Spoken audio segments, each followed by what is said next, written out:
মুসলমানদের মাঝে এমন কিছু সম্মানিত সৌভাগ্যবান ব্যক্তি আছেন যাদেরকে মুস্তাজাবুদ দাওয়া বলা হয়। আল্লাহ সুবহানাহু ওয়া তাআলার সেই সৌভাগ্যবান নেককার বান্দা যার দোয়া সাধারণত আল্লাহ সুবহানাহু ওয়া তাআলা ফিরিয়ে দেন না।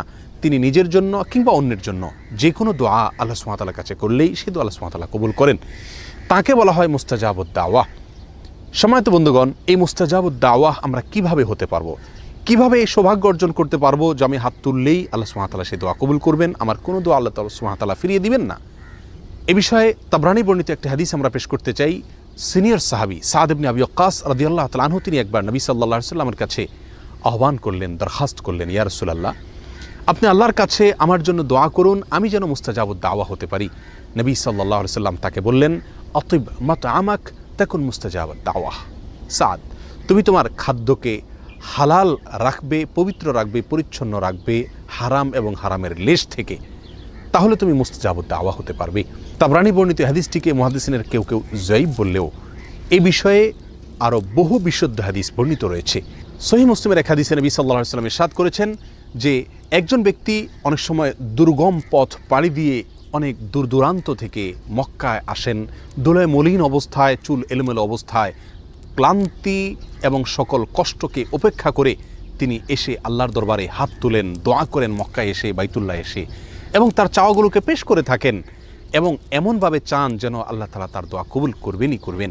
নবী সাল্লাল্লাহু আলাইহি ওয়াসাল্লাম বলেন, আন্না ইউস্তাজাবু লাহ, সে ব্যক্তির দোয়া কিভাবে কবুল হবে এটা কিভাবে কল্পনা করা যেতে পারে?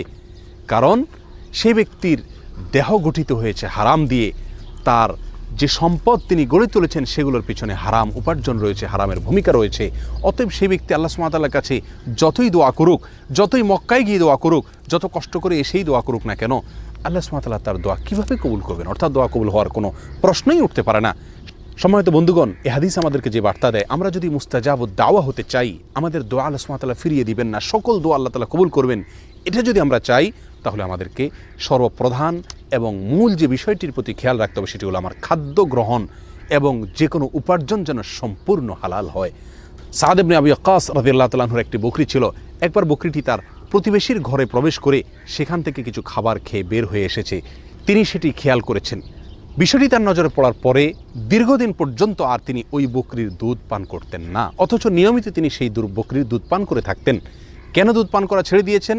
শুধু এই জন্য যে এই বকরি যে খাদ্য গ্রহণ করেছে, অননুমোদিত আরেকজনের খাবার সে গ্রহণ করে এসেছে, অতএব এর ফলে তার দেহ গঠন হবে, তার দুধ সেখান থেকে গঠন হবে, সে দুধ আমি পান করলে আমার শরীরের ভিতরে সেটা প্রবেশ করবে এবং আমার দোয়ার ভিতরে তার প্রভাব পড়বে, আমার দোয়া আল্লাহ সুবহানাহু ওয়া তাআলার কাছে কবুল হবে না, আমি মুস্তাজাবুদ দাওয়া হতে পারবো না।